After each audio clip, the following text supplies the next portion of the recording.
All right, let's start the dang thing. We are ready to go.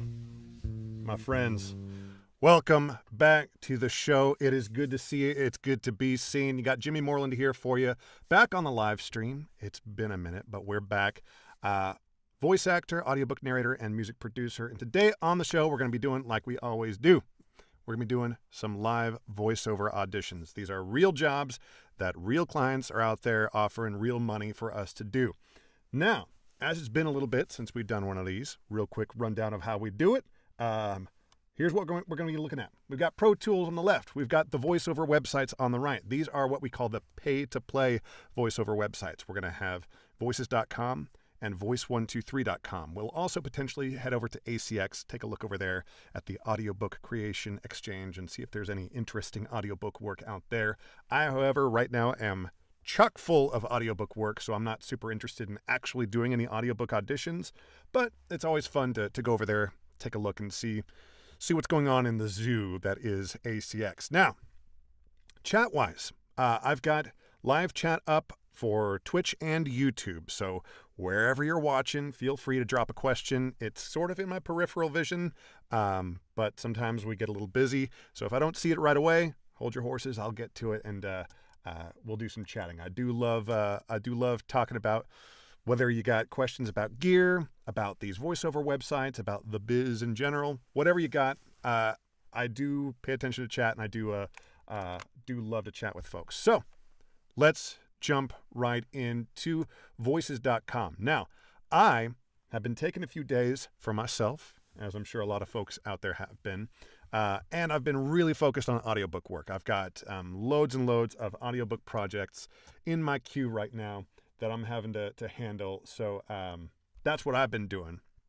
So as we look at these voiceover jobs, a lot of these are going to be stale. They will have been up on these websites for long enough that it's just too many other people have had a crack at it, to where it's extremely unlikely that the client will ever even hear our audition if we were to submit one. And so we're going to be making a lot of those kinds of judgment calls. And usually we find some gems that are still worth trying. But who knows? Maybe today will be the day where we do a whole stream and we don't even do a single real audition. But for right now, let's hit the refresh button. And let's see what these jobs look like. 44 responses, which is right about near the cutoff of where I start going like, is it worth my time? An okay budget, but we're only a 90% voice match. And I have a feeling the reason is because this is categorized as animation. It is, my strong gut feeling is that this is incorrectly categorized. I bet that this is not actually an animation project. But let's take a look. Let's look at this script here. The Clara story. Today's recruiters and HR teams are working hard, trying to do the right thing. This is not animation.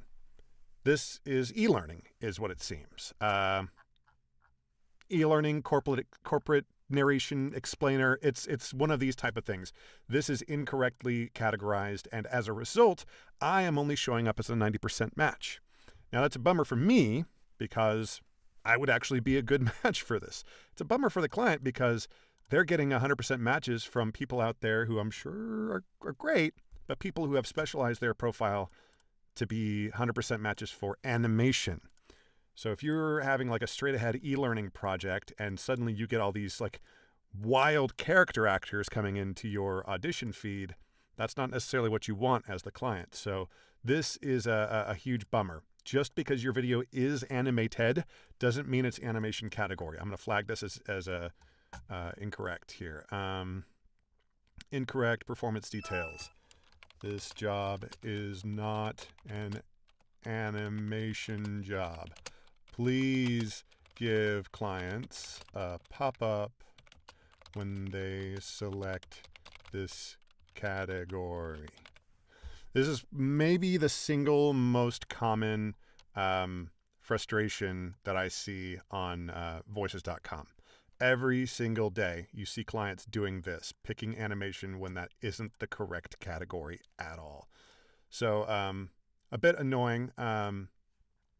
Real quick workflow tip for folks out there. Have some kind of like email checker plugin.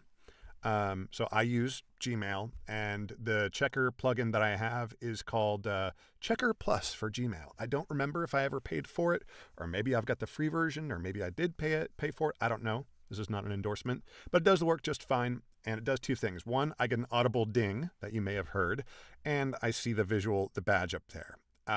So while I'm working, no matter what happens, when I come back, boom, I'm going to see I've got an email waiting. Maybe it's a voiceover audition opportunity. For voices.com, what we're looking at right now, speed is the name of the game. If you're an hour late to the game, you're too late. That job is stale. It's extremely unlikely that the client is ever going to hear you because they've already got 100 auditions come in. So you got to be fast on voices.com. Voice123, it's less fast, but it's still better to be first in the queue than 10th. This, however, so a cool thing about this particular plugin is that I can mark things as read right here from this little preview. So I've got a message from the VA. Thankfully, this preview doesn't show you too much, but we can go ahead and mark that as read, and maybe later I'll see what's going on with the VA. It's probably nothing. Okay. Here, there's 0 responses. There's probably a reason for that. Job intended for another talent. Let me guess. Hey, Mark, just like you did the last time. Hey, Lisa, just at... Yeah. All right. Cool. Someone already reported it. Otherwise, I would. 90% match on a super low budget. And again, this client is, for some reason, posting things publicly that are meant directly for one talent. Someone else reported the other one. Let's go ahead and report this one is intended for another talent.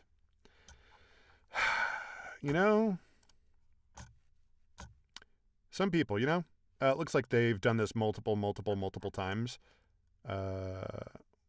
This is just the script. If that client is making multiple, oh my God, how many times are we going to see this client? So one thing that's annoying that I wish Voices would do is let you just really simply block a client. Like, say, like this guy clearly, like, what is all this shit? You don't need all this shit. What's going on? Let me clear one of these out so you don't have to. Let's get rid of that one. There, that should be better. So this, you don't need all this shit. I don't know. It seems that this client is having a little bit of a hard time knowing what the hell's going on this website, and so maybe I would just rather never see anything from Elephant G ever again. I'm not saying necessarily that's how I feel right now, but if I did, it would be nice if I could hey, no, stop, I don't want any more. But there is no way to do that. If you message Voices directly, they have a way in their back end of blocking a client from showing up for an individual user, and I've had them do that for me. There was one client who every single day would post 1 or 2 audiobook projects for less than minimum wage. And it was making me so mad every day seeing it that I was just like, all right, we got to block this guy. So they did that for me. So that was nice of them. All right. Anyway, moving on. We're going to start moving through these. They want a hilariously stereotypical Texas cowboy. Well, spank my bottom and call me Lucy. This is absolutely something that is totally in my wheelhouse. I can do this voice in my sleep, and I'm sure I sometimes do, but there's already 64 responses ahead of me, and I'm only a 90% match because I do not have demos for animation or video games because that's not really my thing. My thing is commercial, e-learning, corporate narration, industrial explainers. I'm the guy that, when you get a new job, I'm the guy that narrates the HR video. That's my deal. And so maybe someday, because things like this, absolutely, I could totally do this. So maybe at some point I need to go ahead and put together a video games and or an animation demo. But for right now, we ain't got it. Again, 90% match. This one actually might be an appropriate use of the animation category. But it's not for us anyway, so we're going to move on. 53 responses for Why am I, okay, why am I 90% on this? It's video narration. Because of this announcer role. That's, okay, this is one of the rare instances where announcer is probably appropriate. Coming to you almost live from our office campus, two legends who opt. So they're looking for the big sportscaster voice. And that's fine because I'm not really your sports guy either. I thought that maybe golf, something a little bit more low key might work, but I've had no luck with any of the golf stuff either. But let's see, Rev Spring, patient engagement, and pharmacy stuff, medical stuff I do well with. This might be a good thing for us, but again, 62 responses. So it seems to me like voices is very likely going to be something we just clear everything out. There's 32 jobs remaining, so I'm going to go ahead and check this. And then if there's anything that looks like big payday job here, $4,000, it's SAG-AFTRA only. That's not me, so we're not even going to look at it. So looking here, looking 90%. There was the one at the very top here. Interesting. Okay. Maybe we'll look at the one at the very top. We'll glance at it and see if that's worth doing. All of these other ones we're going to archive, and let's take a look at this. 20 more good years. Documentary read. Education, health, and fitness enthusiastic. Deep narrating voice. We all hear it. What's the point of living longer if it doesn't feel like living? Imagine a life where age isn't something you fear. It's something you embrace. What is this actually? It's one of these diet exercise type things, and I do... I tend to book quite a few of these. 35 responses already. When was this actually posted? November 7th. So yesterday evening. Whatever. Just so that we can get into the groove here, we'll go ahead and read this one. So now that I've got a track armed, you may notice a little bit of a chorus effect, a little bit of a delay effect. And that's just the way it has to be so that you can hear my recording process, because I do punch and roll recording for most of what I do. And if I didn't have this little chorus effect when this track is armed, then you wouldn't be able to hear what the hell was going on. It would sound very confusing. So we're going to deal with it. Let's do this. All right. We all hear it. What's the point of living longer if it doesn't feel like living? Imagine a life where age isn't something you fear. It's something you embrace. All right. Don't want to be too saccharine. We all hear it. What's the point of living longer if it doesn't feel like living? Imagine a life where age isn't something you fear. It's something you embrace, where each passing year fills you with strength, purpose. Let's go ahead and do a punch here. Fear. It's something you embrace, where each passing year fills you with strength, purpose, and joy. This isn't just about adding. This isn't strength, purpose, and joy. This isn't just about adding time. It's about making time truly matter. Diet, exercise, rest. We know the words, we know the habits. But can these really be enough to unlock the potential within us? Or is there something deeper? A way to tap into a hidden code, waiting.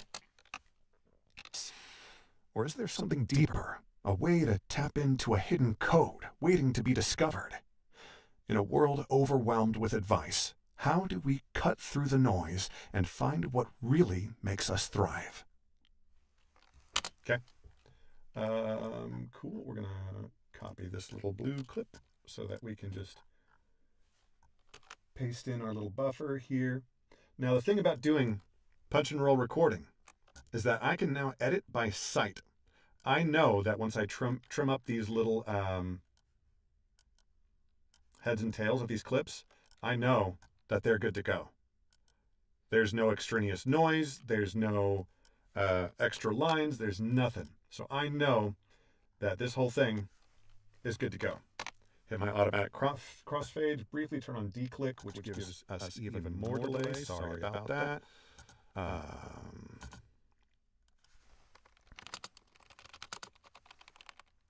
And that's good to go. All right.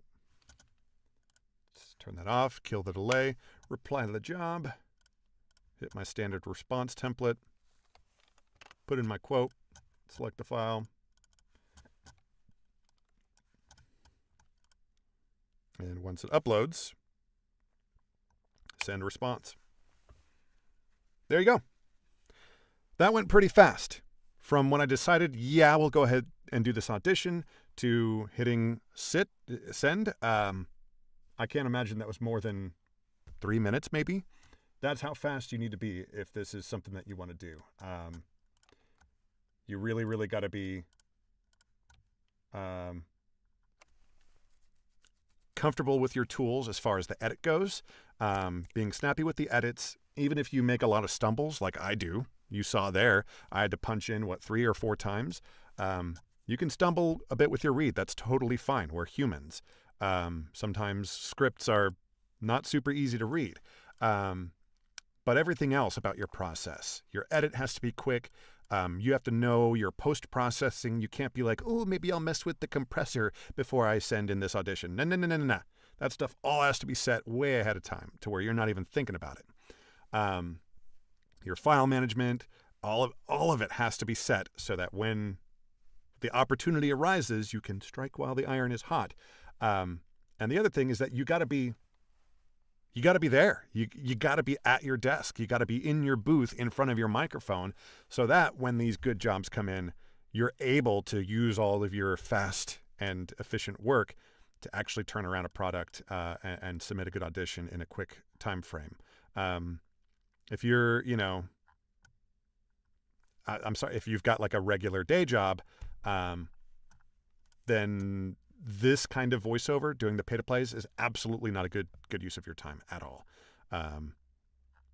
Even audiobook auditions, like, man, that world moves so fast. If you're not in within an hour or two, like that author's never going to hear you. Okay, that's voices.com. We only did one because we let everything go stale. Again, lesson learned is that you got to be on top. But we've got Voice123 now to look at.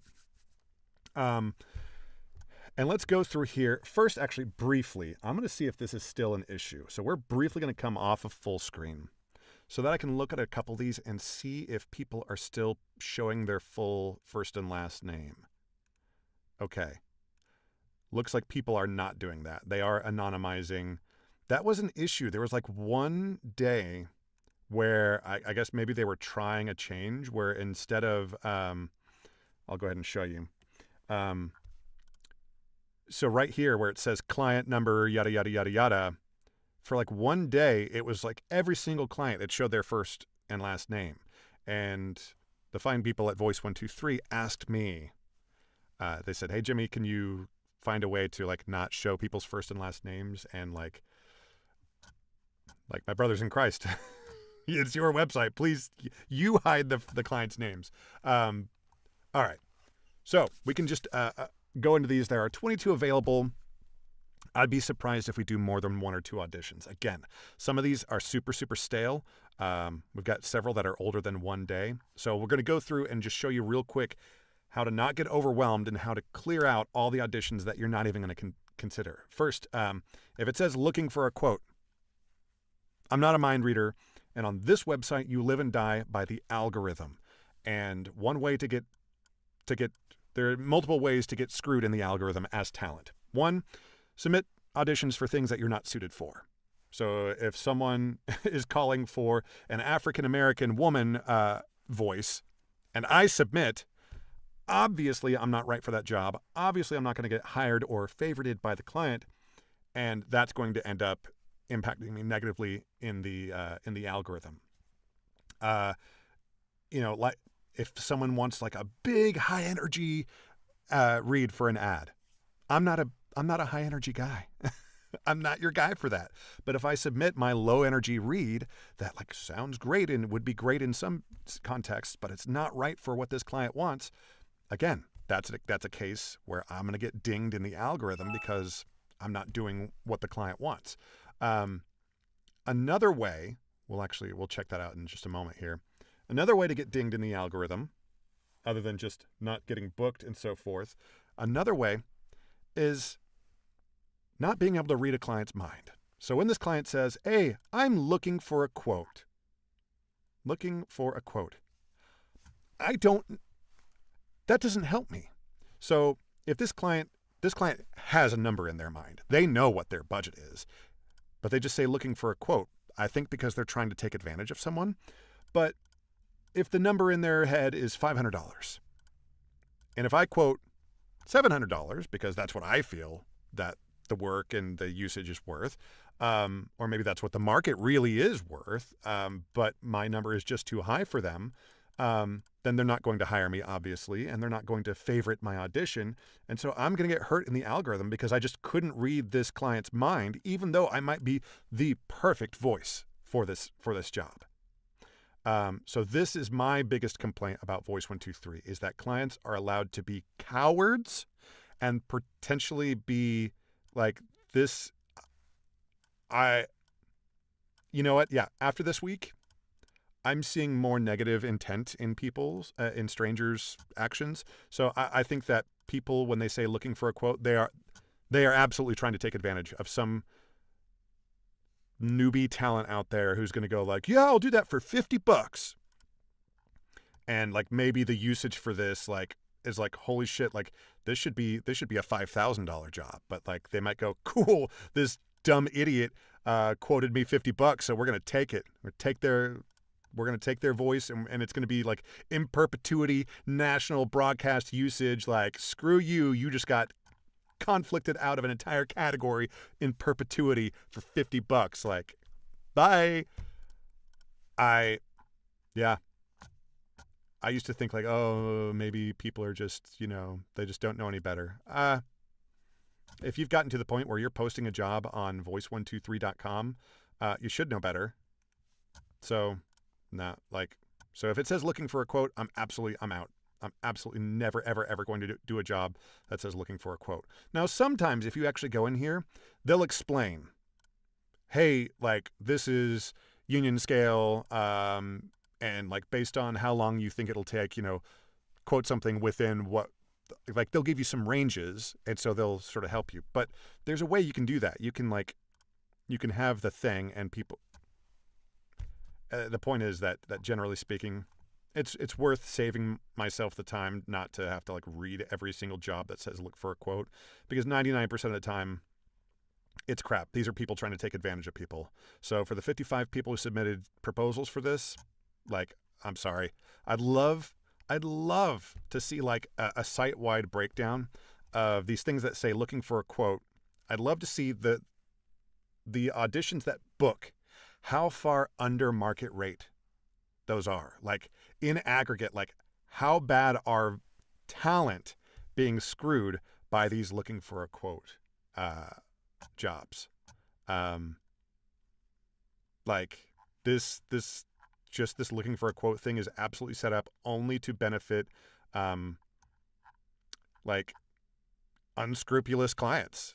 It's not set up to benefit talent. It's only unscrupulous clients. Like, those are the only people who are going to benefit from this. Earnest, good faith acting clients are not going to benefit from this looking for a quote thing, because lots of voice actors aren't going to submit a quote because my place in the algorithm is worth more than the, 1 in 10,000 chance that my market rate quote is accepted by you. It just is. So let's move along. Here's the other way that I quickly clear out jobs on here. I'll zoom in a little bit here so you can see these two numbers here. 2 out of 25 proposals. This client has requested to hear 25 proposals or auditions, and they've only received 2 so far. It was only posted an hour ago, so that's why. Because I'm in the top public tier of membership on this website. So I get these jobs a little earlier than the lower tier folks do. So I've got a pretty good opportunity for some of these. So we'll take a look at these in a second. But first, I want to clear out all the stuff that I know I'm not going to do. I roll down here a little bit further. 46 out of 30. Anyone over that 30, I just assume they're not going to be heard. So why waste your time? So Let me zoom out to standard here. So anything that's over 46 out of 30, clear it out. 55 out of 50, clear it out.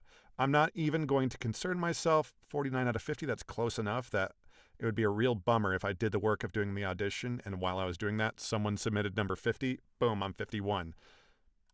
Save myself the hassle. 34 out of 25. Nope. 29 out of 25. I got a couple of those. 30 out of 25. This one is another, it's over, but I'll show you the other reason. This white space here, every other one of these says custom audition, custom audition, custom audition. This one doesn't say custom audition. That's because this client is fine with just getting demos. No, send me related samples. Like, what? Wait, will be live performance. But what does that mean? Doesn't matter. If the client doesn't want to hear a sample, then I'm not interested. I'm not interested. Then you have no idea what you are doing. That's what this says to me. If you aren't interested in hearing a live read or a read of your script, then clearly you have no idea what you're doing. And I don't want to work with those kind of clients. I want to work with professionals.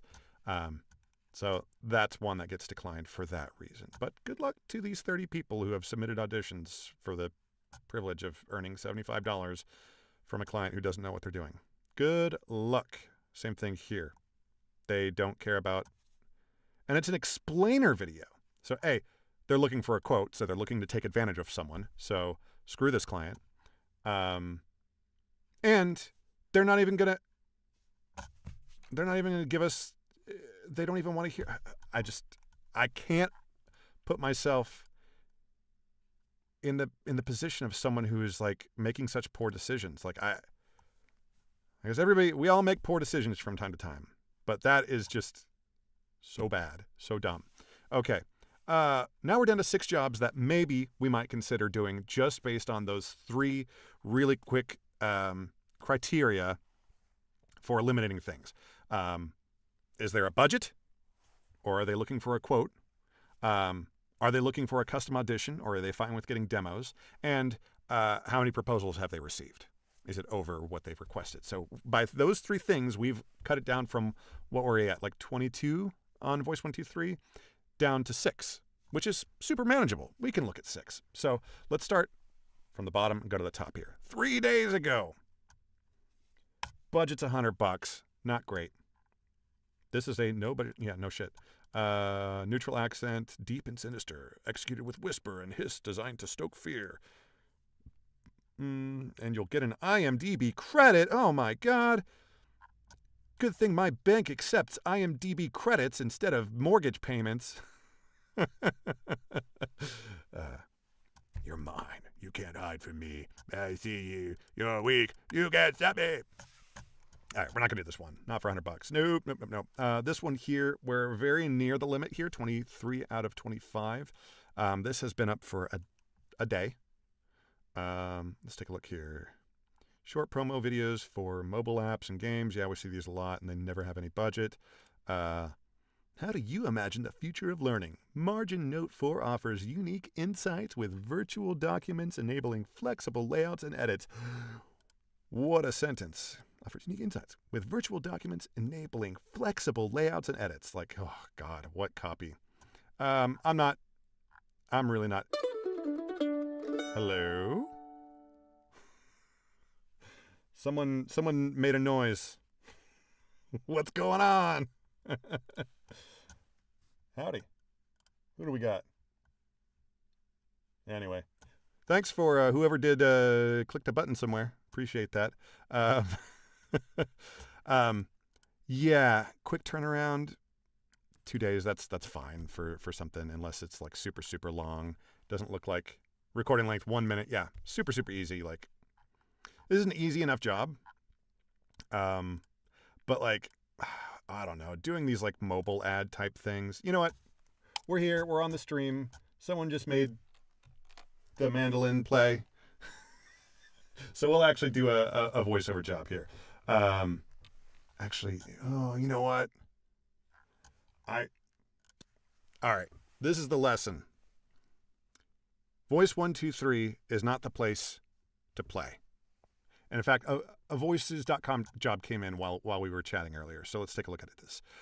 Onboarding video ALW. Already 8 responses in. This just got posted. Like the email came up while we were chatting. So this has been up for 15 minutes. Already 8 responses.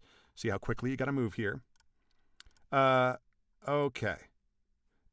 So this sounds like it's something that's going to be played in a museum type setting. Sometimes there's like walking museums that like either maybe there's a screen and it's playing a video on loop, or maybe there's like you like get the little headsets, or whatever. These things are pretty common. So let's do this. Go ahead and arm the track to record and hit record. We're not pre-reading this. We're going to read this cold just to see what happens. The building was conceived as an extension of the surrounding forest and connected to Crystal Bridges Museum of American Art's trail system. Opened in February of 2020 in downtown Bentonville, the Momentary is a platform for the music, food. Let's go ahead and pick up here. Of 2020 in downtown Bentonville, the Momentary is. Let's get a better breath. Of 2020 in downtown Bentonville, the Momentary is a platform for the music, art, and food of our time. It is a catalyst for creativity and economic vitality, and a welcoming hub that gathers. We need to do something real quick here. This will take just a second, but we're going to work way faster if we just do this little. You jerk. This one. Then we do that. Then we do that. There we go. Much better. For creativity and economic vitality. And a There we go. And now we're good to go here. For creativity and economic vitality. Where am I? Creativity and... There it is. For creativity and economic vitality. And a welcoming hub that gathers and celebrates local heroes and international stars. Located in a decommissioned cheese factory, the Momentary was founded by the Walton family, based on the vision of Tom, Olivia. I assume that name is Stewart. It seems like a strange way to spell Stewart, but maybe that's right. The Momentary was founded by the Walton family. The Momentary was founded by the Walton family, based on the vision of Tom, Olivia, and Stewart Walton. An extension of Crystal Bridges, its commitment to Okay. Tom, Olivia, and Stewart Walton. An extension of Crystal Bridges, its commitment to cultivating arts and cultural experiences provides more opportunities for education, engagement, and enjoyment through live music, visual and performing arts, an artist-in-residence program, culinary experiences such as Onyx Coffee Lab. Oh my God, what a sentence. Oh my, this sentence goes, wow, okay. So this sentence... That's the sentence. So, Tom, Olivia, and Stewart Walton. No, that's all you get. So for voiceover, the standard length of audition is typically going to be, this one actually needs to shorten up, 50 to 60 seconds. But if we were to read that entire sentence, it would put us way over. We got to listen to this transition. February of 2020 in downtown Bentonville, the Momentary is a platform for the... Yeah, this script is crazy because like this first cut is like good to go to where it's a little bit of a short audition. We're at 35 seconds. But if we read this entire sentence, that's almost... Nah, that's what they get. It ain't that big a deal. It ain't that serious. All right, we're just going to call this onboarding ALW. Go.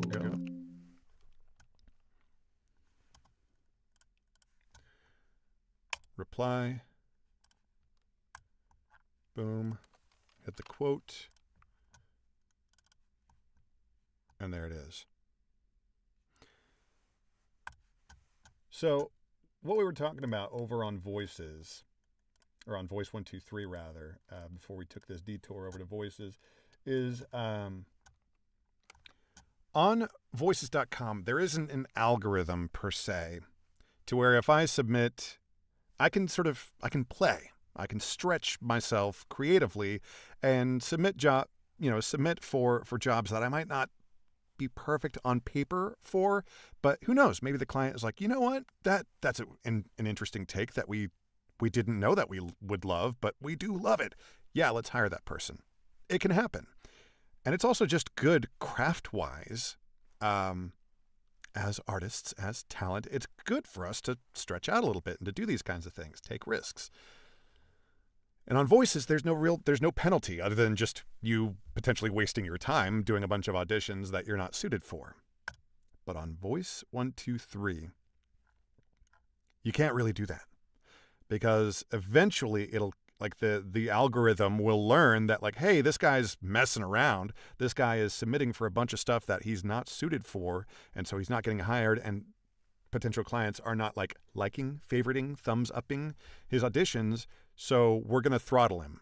We're going to make sure that he doesn't see jobs as quick as other people in his cohort and so forth. I am a top 20% talent. When I first got into Voice123, I went nuts. I auditioned for every damn job that there was. And I quickly found myself in the bottom 20% of talent on Voice123. And let me tell you, that is a miserable place to be. I saw jobs that only came through because no one else on the website wanted them. Because the pay was absolute crap, the job was crap, the writing, the client was a nightmare, like whatever. There were big obvious reasons. And so I had the decision, because I did it so fast. I tanked myself so fast that it's like, okay, I paid for this membership for a whole year. And I tanked myself basically in a month. Do I just go, oops, I guess those next 11 months I'll just write it off and quit? Or do I try to grind it out and see if I can repair my standing in the algorithm? And it took a long time, but I worked myself up from bottom 20% to top 20%. Now, I don't know where I lie within that bucket. I don't know if I'm getting closer to top 10%. I have no idea. It's just by tens. That's all you see. But life is better in the top 20%. Let me assure you. And it's even better now that I bumped up my my subscription level to the highest, like I said, the highest publicly available subscription. So we decided that we're not going to do this one.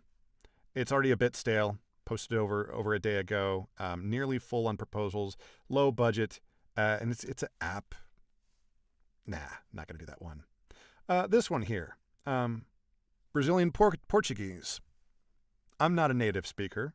I speak no Portuguese. I speak a fair amount of Spanish, but even if this was a Spanish Bible, for many reasons, that would not be I'm interested, though. This rate actually looks like a really fair rate.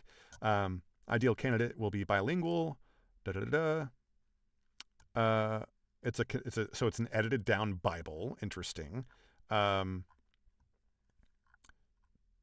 This is a really, really fair rate. So as it should be. For an audiobook, for a 6-hour audiobook, I would expect to receive, generally speaking, in the ballpark of $1,500. Just really, really rough math. In the ballpark of $1,500. However, when you are looking for an extremely niche and rare skill set, i.e. bilingual in English and Portuguese, you're going to pay a premium. You should pay a premium. People come to this website sometimes expecting it's Spanish. We're used to paying those people less for their labor. Just go up to Home Depot and just pick them up out of the parking lot, and they'll build you a deck for, $10 an hour. Nah, that ain't how this works. You pay a premium for bilingual talent, for really special, just even if it's a straight ahead American accent. If you're looking for a really rare demographic, if you are looking for, someone from American Samoa, you're going to pay extra because there's not a lot of American Samoan voice actors out there. So you're gonna pay a premium for that. Suffice to say, we're not going to be doing an audition for this job. Let's see here. So now we're down to 3. We'll see if we'll do a single one here. Let's see here. Let's take a look at this one. AL Rewards Program, VO, non-union. Okay. A fun announcer who can lean into the tongue-in-cheek. Yeah, this is all good. Payment is in Canadian. So this $350 is like, I think nowadays it's probably closer to $300. What's the CAD to USD? So $350 Canadian. So $250. Wow, Oh, I didn't realize it was that much of a difference. Interesting. Still $250 for reading a few scripts here. Let's just take a look at them real quick.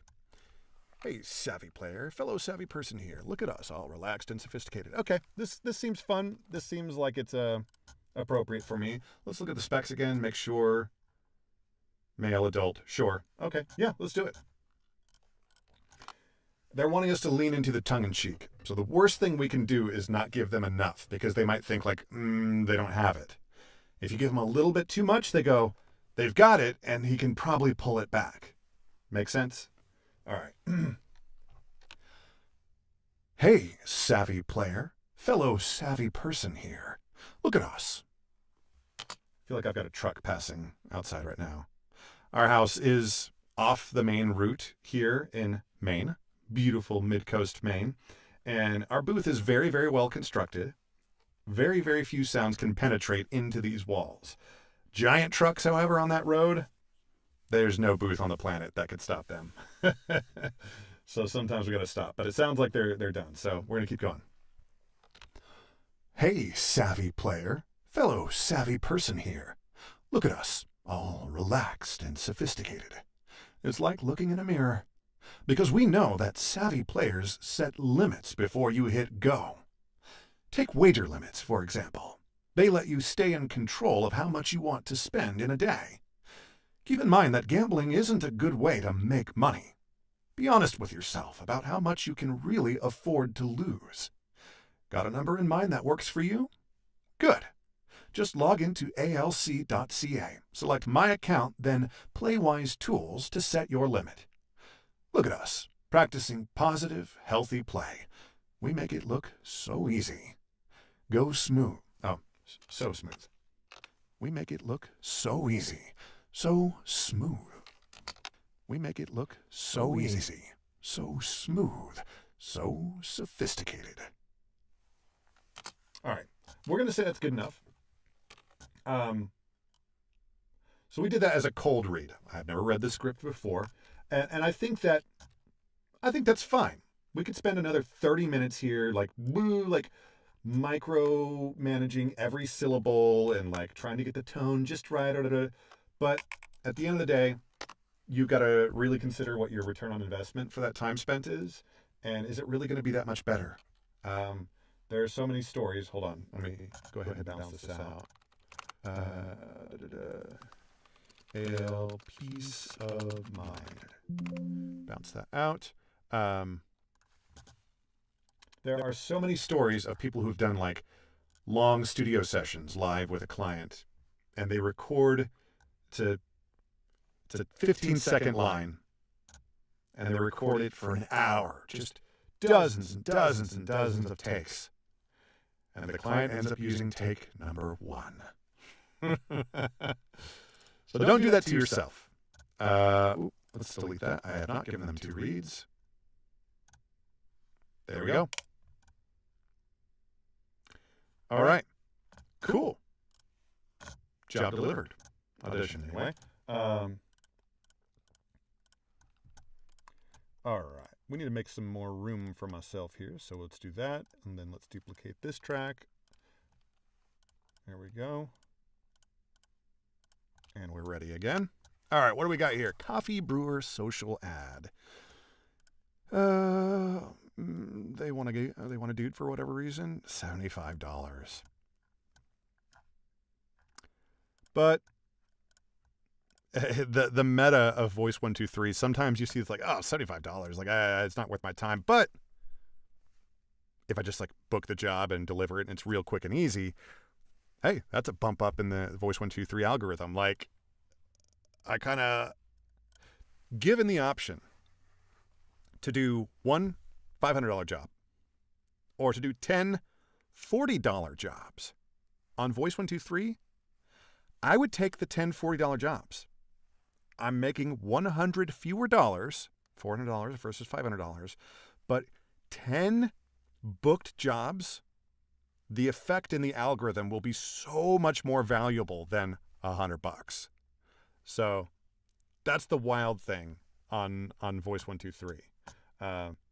Or maybe dollar amount of job booked actually makes a difference in how much a given interaction has weight in the algorithm. That would be interesting to know. I've got so many questions for whoever is, tweaking the levers back there at the old Voice123. But let's take a look at this. Introducing the Micro Cafe Brewer, the most compact, versatile. Yeah, we know what these are. So let's go ahead and do this. Even though it's a crappy budget, whatever. Introducing the Micro Cafe Brewer, the most compact, versatile, hygienic, and easy-to-use single-serve brewer on the market. Simply fill the carafe with water, insert your favorite coffee pod, select your brew size, and watch the magic happen. Let's read the whole thing again. Introduce, can I say that word? Introducing the Micro Cafe Brewer, the most compact, versatile, hygienic, and easy-to-use single-serve brewer on the market. Simply fill the carafe with water, insert your favorite coffee pod, select your brew size, and watch the magic happen. All right. Those reads were quite similar. So I think the second one was maybe better. So what are we doing here? What is this? Introducing the Micro Cafe. Maybe the second read wasn't better. Introducing the Micro Cafe. Yeah, the second read was better. So maybe we keep the first read. And what happened here? Easy to use single-serve brewer on the market. Simply. Oh, I just took a big break. That's all. Serve brewer on the market. Simply. Maybe that break needs to be a little longer. And then put the one at the front. I would like to give them 2 reads. For something that's shorter than 30 seconds, I will frequently give 2 reads.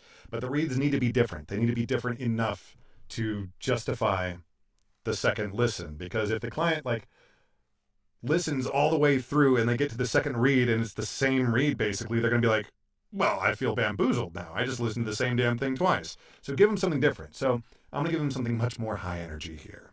Size and watch the magic happen. Introducing the Micro Cafe Brewer, the most compact, versatile, hygienic, and easy-to-use single-serve brewer on the market. Simply fill the carafe with water, insert your favorite coffee pod, select your brew size, and watch the magic happen. All right. Yeah. Now, if I had gotten some kind of indication from the client about high energy, upbeat, friendly, smiling, if I had gotten any of those keywords, then I might put this read first. But I'm not going to. I think that if this is a modern read, and if you just think of coffee, when you drink a bunch of coffee, you get all amped up and hyped up, but the coffee advertisements are almost never that way. It's always a nice cup of Folgers. Here we go. It's never. Yeah. Okay. This is the Micro Cafe.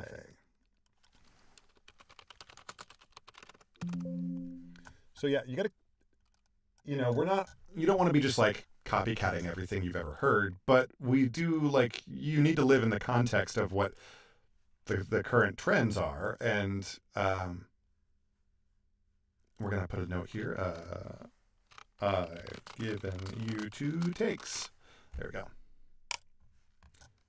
Cool, got that one in, and let's look at the very last job here and see if it's something that we're gonna do. 120 seconds film case for award festivals. About promotion in Brazil. Looking for an urban voice. Urban voice. We need flashing lights. Urban voice. So, um, something that I frequently say on the show here is voice actor, voice talent, know thyself, having a little bit of awareness and understanding what you're right for and what you're not right for. Not every job is for you. So, edgy, more street-like, rough, tough in a sense. So, nowhere in this, actually, oh, here it does. Accents and ethnicities, African American. This AAVE is African American Vernacular English. So they want black talent. That's what they're looking for. And on the pay to play websites and on ACX, I'm really glad that this accent category exists, because if that's what the client wants, then that is what they should get. The inverse, I'm glad, does not exist. I'm glad that there's not a white.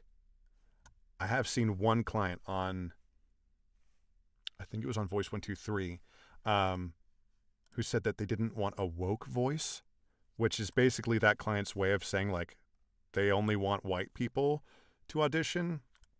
Like, so yeah, that client got reported. Just unbelievable. But it's good that this exists, because when a client knows what they want, before this was a tag, because I don't think this has been a tag for very long.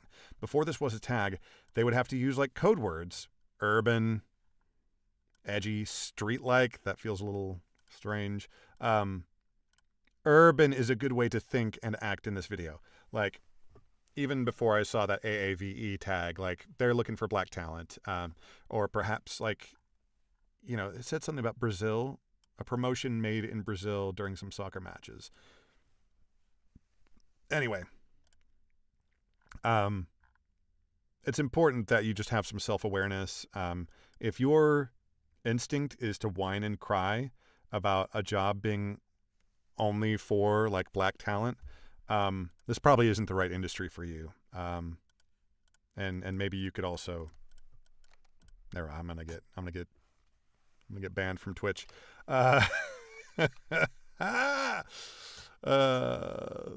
After this week, I'm not playing around. Obviously this isn't for us, and that's okay. Let's move along to ACX. Okay. Wow. Is this for real? Okay. I've seen some grumblings in the Facebook groups. If you were looking to do the, it's so interesting how different these two sort of mini industries are. Like, they're big industries, and you'd think there'd be like this, like, oh, like audiobooks and voiceover. Like, you're basically doing the same thing. You're sitting in a little booth and you're talking into a microphone. But the industries are so different. The audiobook world, the voiceover world, there's such a gulf. There are people like me who do both, but admittedly, I got my start in audiobooks, and the vast majority of my paying work is audiobooks. Maybe my, I don't know, maybe I'd have a nicer car if those ratios were flipped. I don't know. But that's just how it is, and that's fine. I do love working on the audiobooks. It's I have no complaints. But right now, that's all to say that the Facebook group, the groups, it's different. The voiceover Facebook groups, I don't know. They're fine. They're fine. That's all I'll say. They're fine. The audiobook narrator groups are great. They're great. Lots of good discussion, lots of good advice, even for the newcomers when they come in with silly questions, like, people like address them honestly and seriously and realistically, not just sort of like, oh yeah, anybody can do this, it's so easy. Like, oh, hold on. Like, but I have seen some grumbling in the audiobook narration Facebook groups about how, especially nowadays, like on ACX, there just aren't a lot of jobs.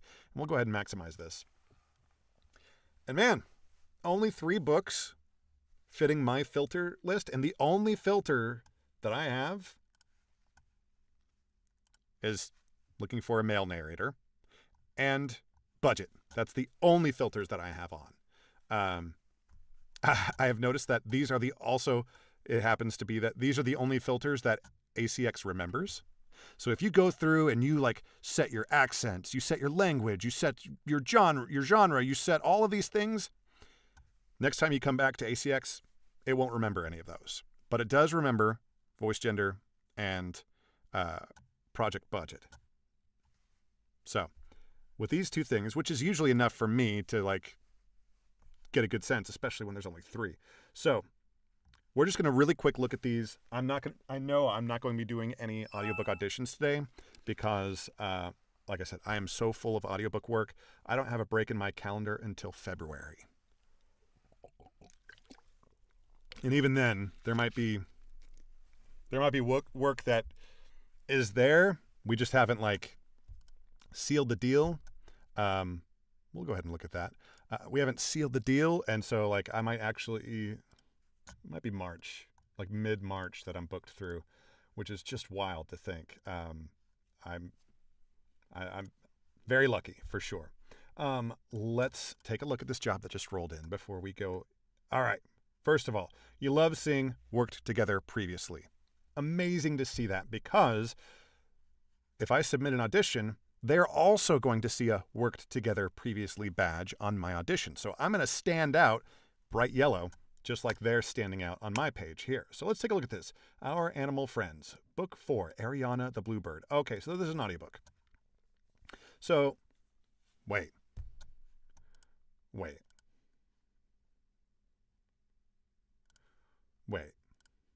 Body matter. So so this is like a children's book. Okay, so I'm going to be careful about opening this because I don't want like the entirety, because this might be the whole thing. So let's do this. I just don't want like them to be like, hopefully this is just a sample, like a proper sample. But I have done an audiobook for this publisher. Hello, do we have? Okay. Oh, there it is.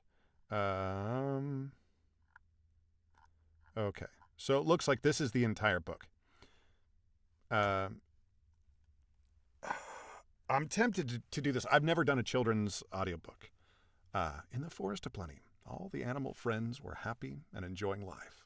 Their homes have been built, and all was going well. Like, man. Oh, are these little pop-ups, like little peel-aways maybe in the physical book? That'd be interesting. Let's look at the listing here. Yeah, there's all this. We all know. Man, maybe we do this. They're looking North American. Yeah, this will be fun. Like super short, and therefore it's like absolutely worth it budget-wise. Like, let's go for it. How fun. Join me as we read children's audiobooks. All right. I really wish they'd just given us, whatever. All right, let's go for it. Here we go. In the Forest of Plenty, all the animal friends were happy and enjoying life. Their homes have been built, and all was going well. Scroll. And all was going well. The birds had their nest built. The foxes had their lairs. The bears their dens. Read that again. And all was going well.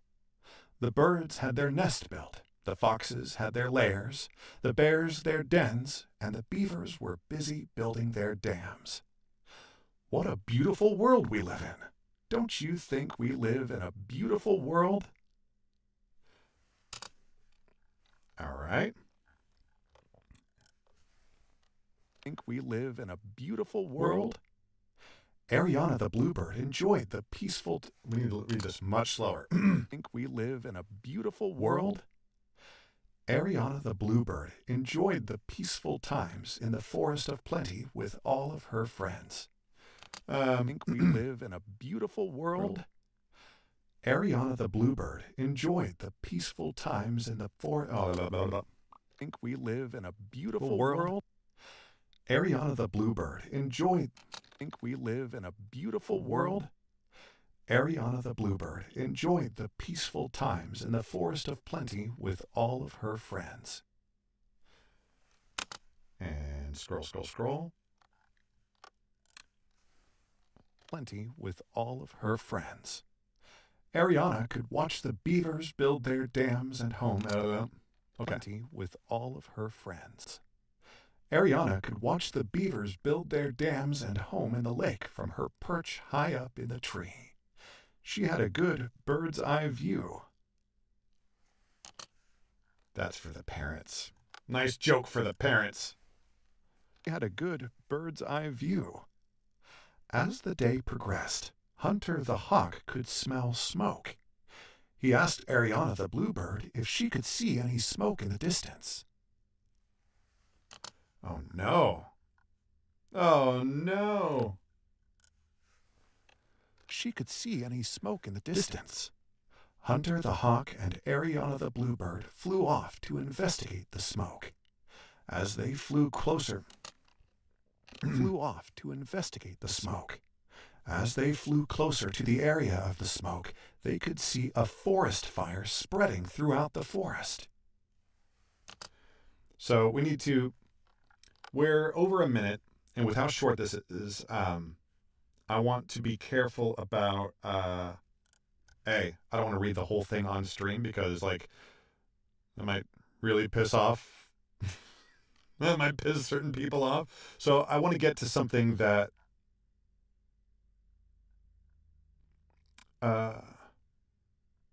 we're gonna finish here. So we've talked about the standard for voiceover auditions is 50 to 60 seconds for an audition. Once you get up to that range, find a good place to cut it off and cut it off. For audiobooks, it's actually 3 to 5 minutes. It's a much bigger commitment on the part of the client to you as the talent.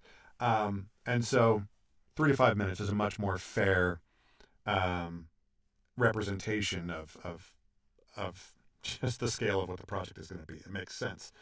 This being a children's audiobook, yeah, they're not going to get a full 3 to 5 minutes, because the book won't be that long. But I also don't want to read the entire book as they audition, partly for stream purposes.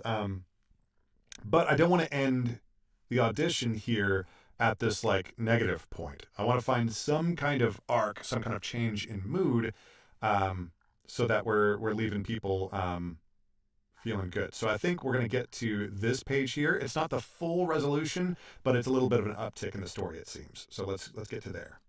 Fire spreading throughout the forest. All right, that's where it is. Fire spreading throughout the forest.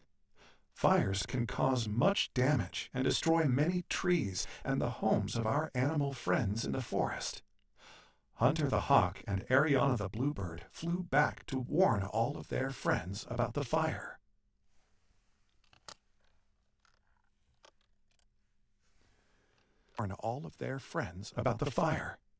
As the fire raged on, it left much charred ground and destroyed many trees.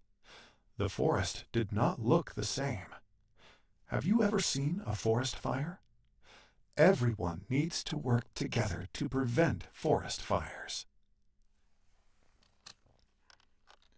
Bunch of liberal propaganda here. To prevent forest fires. Ariana the Bluebird and Hunter the Hawk warned all of their animal friends to get to the other side of the lake. The animals had to evacuate. Okay, we've got a truck driving through that line. Oh! All right, let's read it again. To prevent forest fires. Ariana the Bluebird and Hunter the Hawk warned all of their animal friends to get to the other side of the lake. The animals had to evacuate their homes. Do you know what evacuate means? It means to either exit or leave safely. All of the animals started their journey to the opposite side of the lake. Josh the Fox led the way for all of the animals. All right, that is where we're going to kill it. Stop it.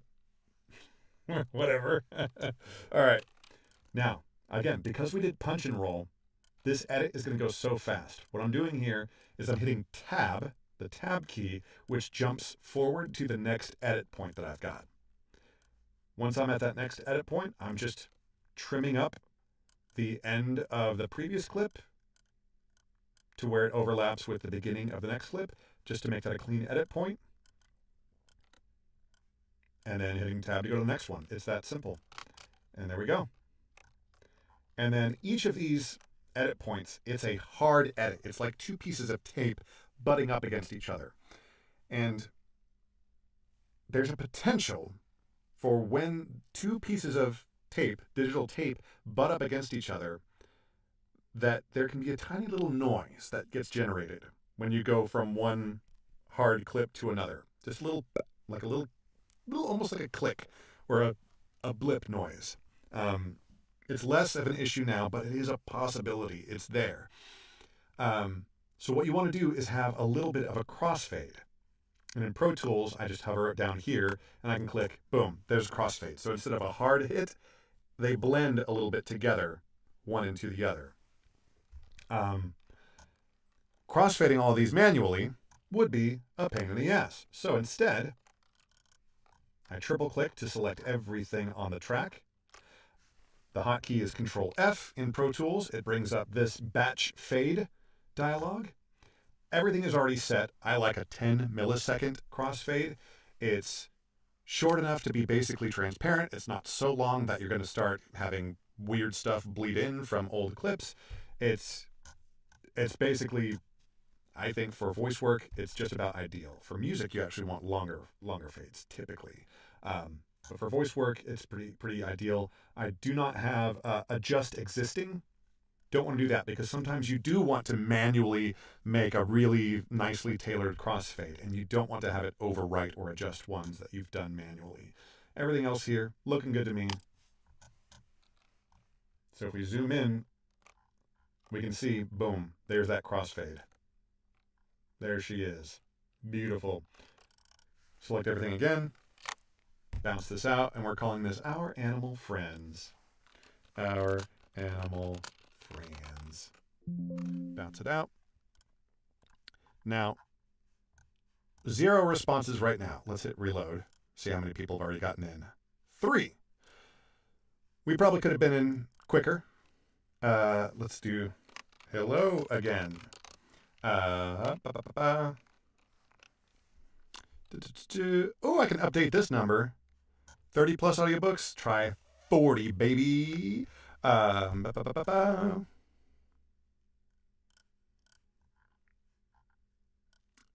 client doesn't need to. They don't care about positron. We're gonna give them. We're gonna give them a friendly quote there. Boom.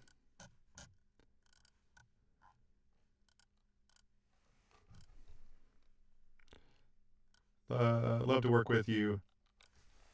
Okay.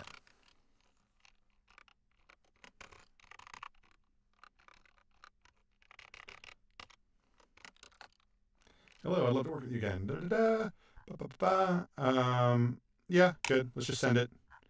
Being number 4, it's a great place to be. If we weren't doing the stream and yapping constantly, I bet we could have been 1, 2, or 3. I bet we would have got it in super, super quick there. That's how it goes. Let's get back to where we were.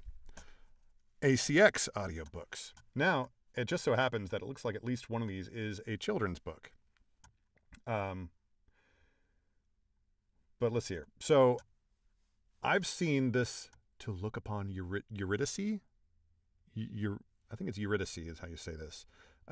Quick little tip for pronunciation help. Here's the 2 most used resources that I use. One is Forvo, Forvo. Let's just type it in here. Eurydice. Is that how you say it? Pronounce it, spell it, whatever. And let's listen. Eurydice. Eurydice. And if you're like, well, that's what it sounds like with a British accent, you can click the word. This has 6 pronunciations. 2 from British accents. Let's listen to an American one. Eurydice. Eurydice. Eurydice. Eurydice.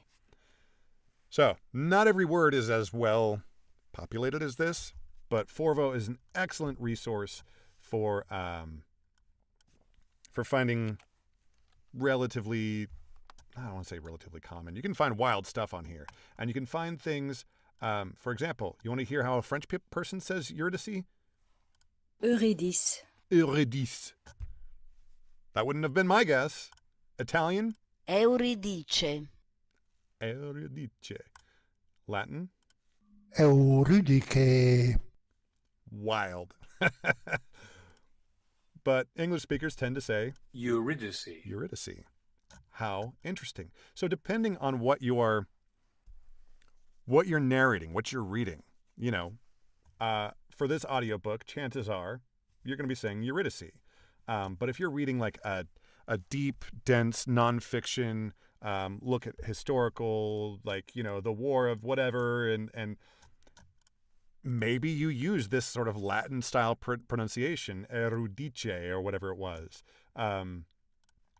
So something to consider. Forvo, killer resource. The other resource that I use constantly is Youglish.com.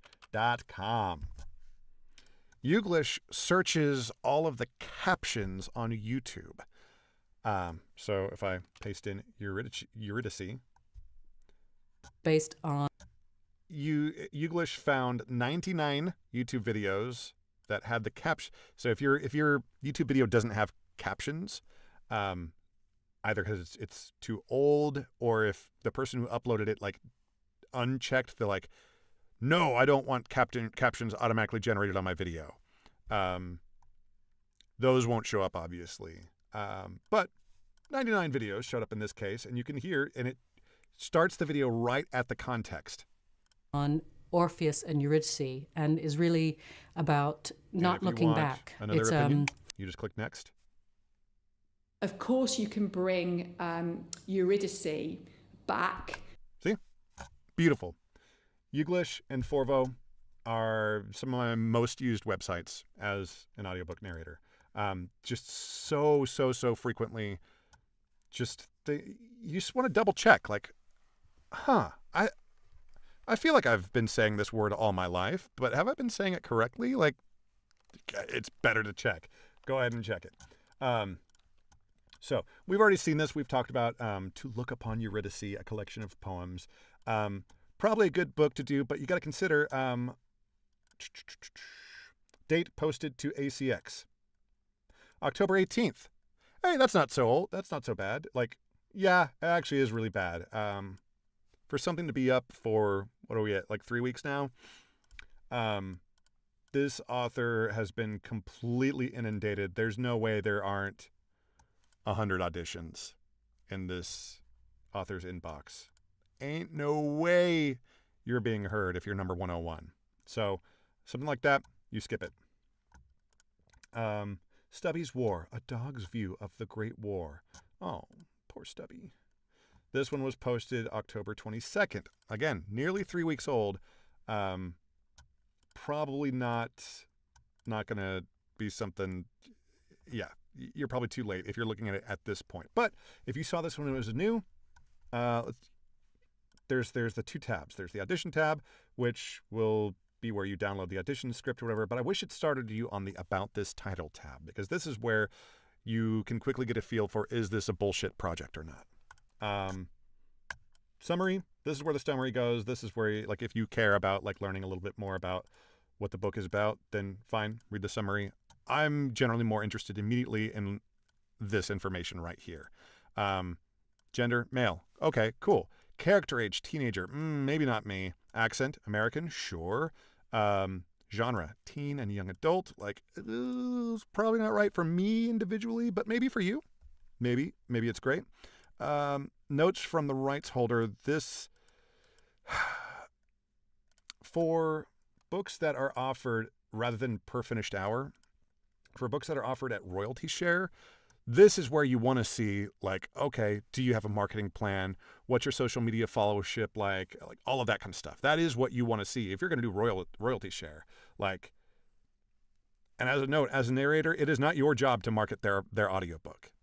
It is their job to market their audiobook. You are the narrator, and your compensation is royalty. It is not your job to market. It's still their job to market it. So keep that in mind.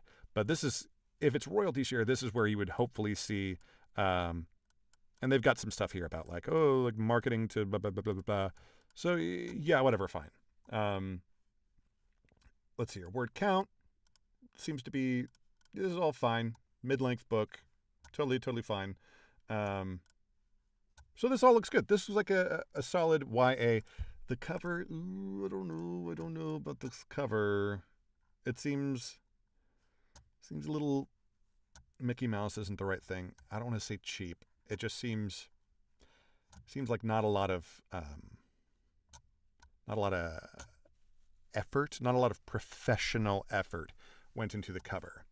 You've got the silly like yellow drop shadow with like the standard like maybe like Microsoft Word can do this kind of deform on this text, and then like a Times New Roman for the author, and then like we've got a like Photoshop CS2 like posterize or cartoonify effect, and then these weird like layered and everything has got this.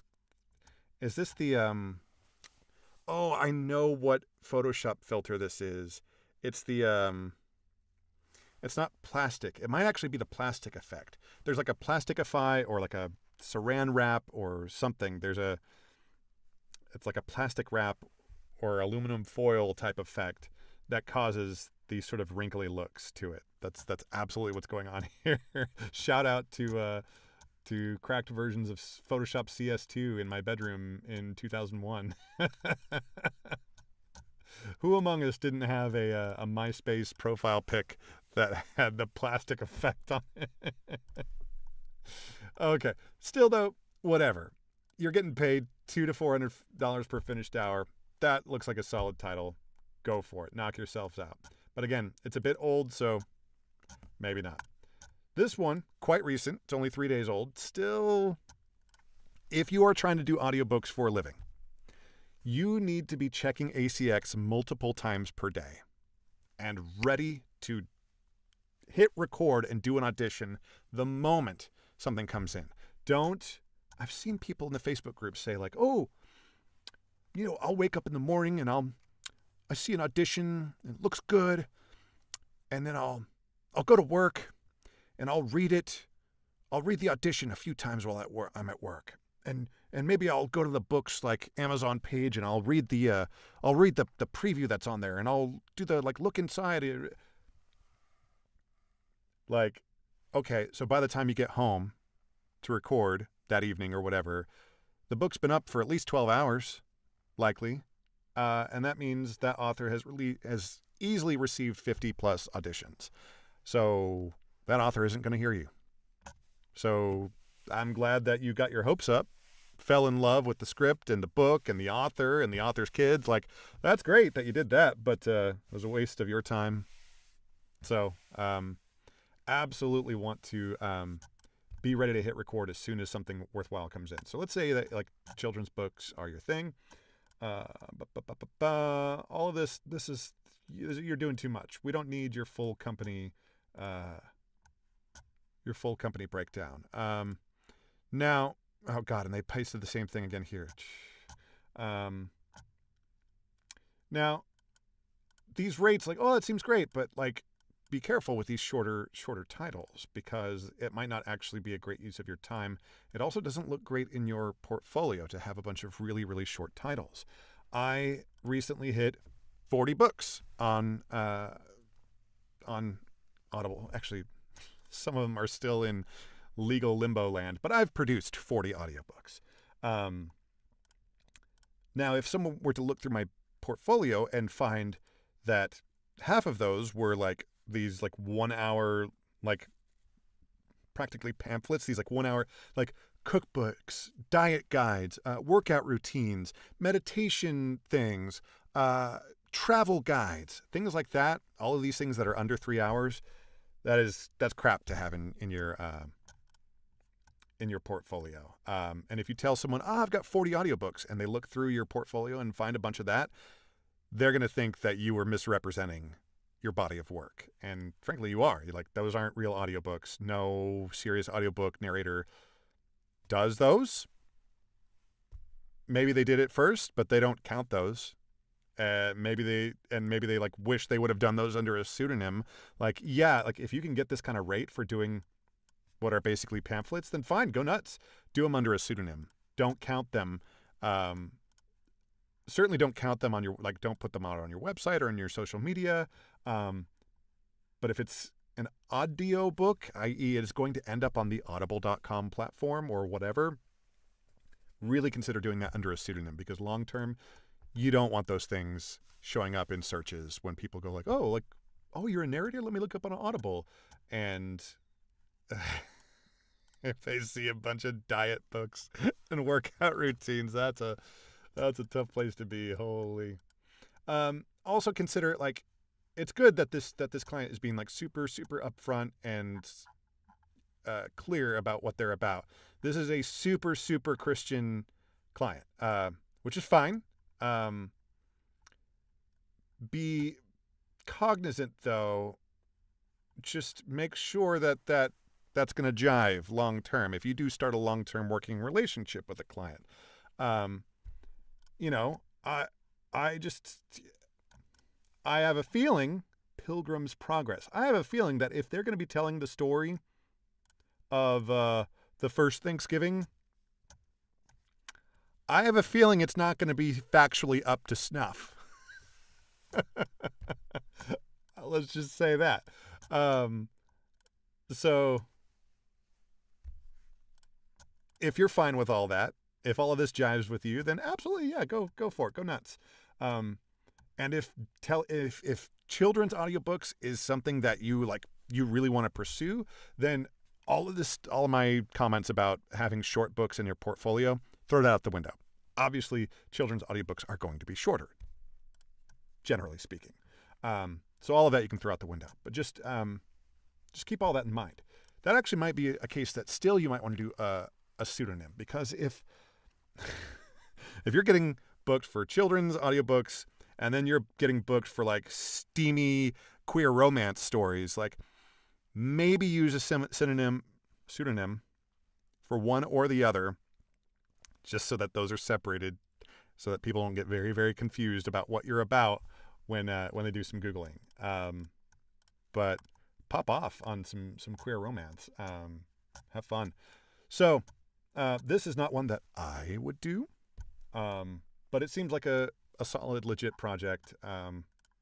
Although, wait. Okay, there is an audition script. I was like, wait, is there not even an audition script? So there you go. Let's see here. So for me, if tomorrow all of my, whoops, that's not what I want. I want to be on Find projects. If tomorrow all of my currently, if all my authors and publishers, if they all said tomorrow, you're fired. We're cutting you off. You're fired. This is the first place I would come to try to recoup some audiobook work. And then I would be dropping the budget. This is a miserable place to be. Well, it's 100, 200. There's still some good stuff. And if you're on the higher end of it, it's still fine. It's a workable wage. You can make a living in the higher end of this bucket. And it's not all crap. And for quickly scrolling through here, let's do 100 results on a page. For quickly scrolling, judge a book by its cover. That is the first thing. Just to save yourself time. If it looks like it's AI generated, if it looks like it's just a template, we're not seeing like total crap covers here in this price bucket. Yeah, none of these are total crap. Some of them are like clearly like a little bit of AI, like this. Yeah, she's AI. But whatever. Like they still seem to be like designed. I'm not going to say they're great designs, but they are designed. So these might be things that are worth checking out, potentially doing. Just keeping those general guidelines. Here's something to be careful about. Book 5. Why? Why book 5? What happened to your narrator for books 1 through 4? Why is book 5 here? Why are you not rehiring your narrator from book 4? Lots and lots of questions. This should set off alarm bells. Even if it is legitimate. Maybe the narrator for book 4 died. Maybe something horrible happened. And so there's no like shadiness about the author or the publisher or the rights holder. There's no shadiness. There's no, like, there's nothing nefarious going on here. It's just legitimate, like, hey, we just need a new narrator. As a narrator, be careful about picking up a series. My biggest series that I narrate, biggest as far as like listenership,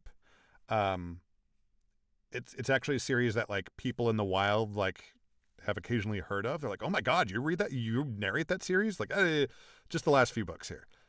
I picked it up, and no matter what, take the Dune series, for example. Scott Brick picked up the Dune series after several books. Scott Brick is like the biggest superstar in the industry. He, like, if you listen to audiobooks, you've definitely got at least one Scott Brick title in your library somewhere. But if you look at the reviews for the first book that Scott Brick narrated in the Dune series, people are pissed. It doesn't matter. It doesn't matter if it's a better narrator that takes over. People are going to be pissed because it's impossible to do perfect research as a narrator. So there's going to be slight differences in how this character is portrayed or how this thing is pronounced. Things like that come through. They happen. But even if all that was perfect, it's just different. And people don't want different. They want the same narrator. They've lived with this narrator in their ear holes for, in some case, literal days worth of time. This series that I'm talking about, there were 6 books. No, there were 8 books before me. I think that's right. 8 books before me. They're on the order of about 10 hours. So 80 hours of audio. And then suddenly there's my voice. If you have really grown to love these characters and this story for 80 hours, and suddenly someone else is telling you the same story, like, that's going to piss you off. So I went in with eyes open. It was a good opportunity for me. I like the story. It's been great, but I knew, especially that first book that I picked up, I knew it was going to be brutal. And the reviews were not kind. Now, I will say it was an extremely quick turn project, and so I didn't get to do the kind of research I really would have liked to have done.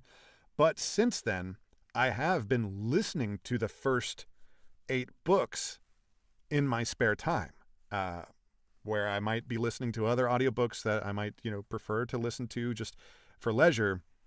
Anytime I've got audiobook time, I'm listening to those because and it's wild to be like, oh, I did treat that character wrong, or, oh, I did miss this cue or whatever. And so it's kind of embarrassing. I kind of wish I could go back now, and maybe someday we will. But, it's something to consider.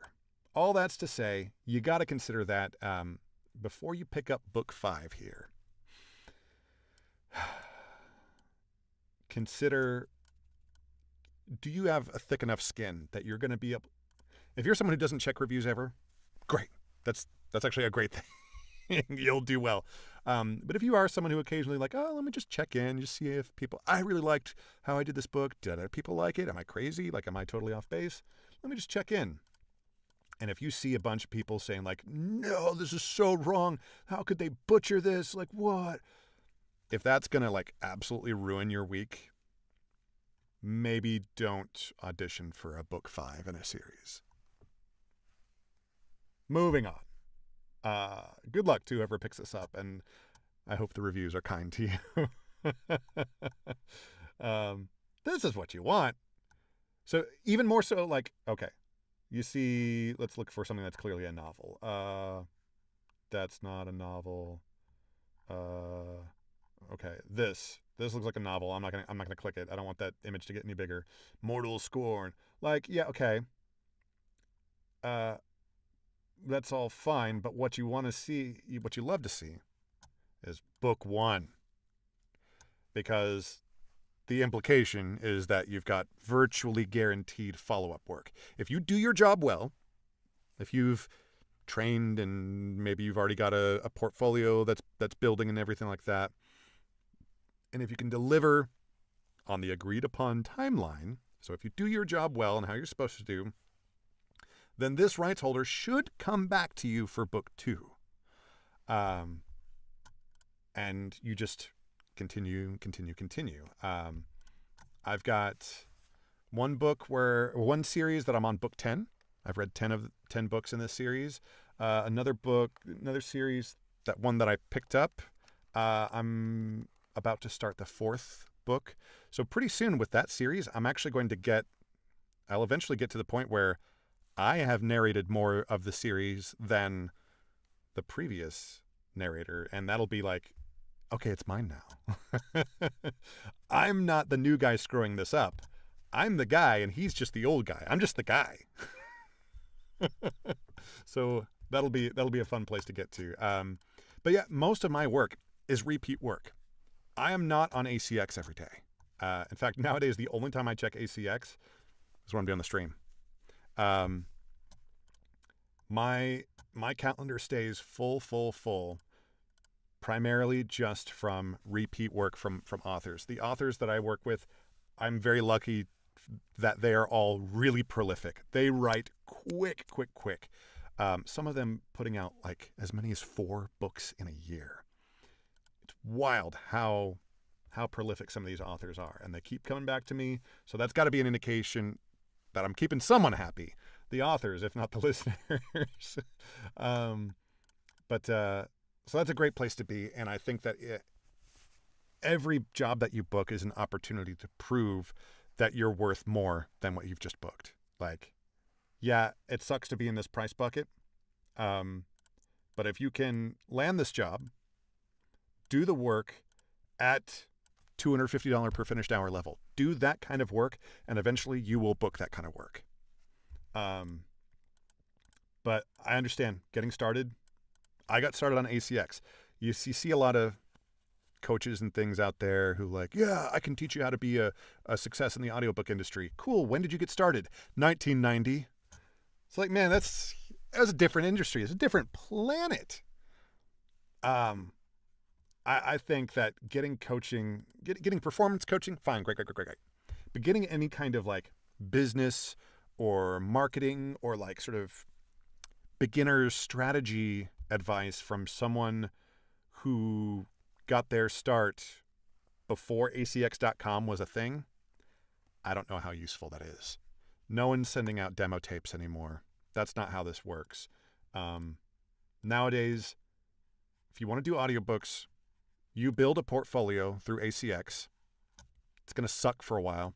You build a portfolio through ACX, and there are a couple different ways it can go from there. Either that becomes self-sustaining enough and you get enough good work through ACX that you just go like, cool, like this is my life now. That's where I am. Or once you get 25, 30, 40 titles, you can start approaching big publishers and try to get in there. And if you make a good relationship and if your voice is in demand enough, you've got the right that a publisher is looking for, they'll start feeding you work. I like being indie. I have worked for Podium Audio. I've worked for some smaller publishers, and they're great. Love working with them, but it is really nice when it's a direct one-to-one connection between me and the rights holder, who is frequently the author, because the communication is snappy. We don't have to loop in, other producers or HR or anything weird like that. We just work it out. The audiobook that I'm working on right now, if in my pre-read I missed a word that I wanted to double check with him for pronunciation, I text him, hey, buddy, what's how do you say this? Send me back a voice memo. Super simple. Couldn't do that working for a Harper or a Penguin or that ain't happening. You're not texting with the author. Ain't no way. So I like where I am. But yeah, these people who were like, yeah, I got my start in the 90s, like, that's great if you've got a time machine and you can go back and start. But nowadays, I don't know how useful that advice is on the business front. Is, maybe once you're established, figuring out how to move up, like, oh, like as an audiobook narrator, should I pursue SAG-AFTRA? That's a great question for someone who got their start in the 90s. If you're like, hey, how do I move from doing these garbage royalty share projects and these garbage $50 per finished hour projects, how do I move from that up to these $200 plus range? How do I start getting those projects? Those questions, you want to talk to someone who started in this. Like, you want to talk to a less experienced person, which is wild to think. But this industry has changed so much. You want to talk to a less experienced person to get better, more relevant advice in this case. All right, I'm going to shut up. We're going to look at this script. If this script is worth doing, we'll do it. Otherwise, we'll shut it down. It says looking for a quote. I'm inclined to just get rid of it, but we'll take a look and see if there's maybe some good info here. We need moving scratch VO to add to our current edit. So what does that mean? They're looking for an Australian accent anyway, but like, what the hell are you talking about? Like,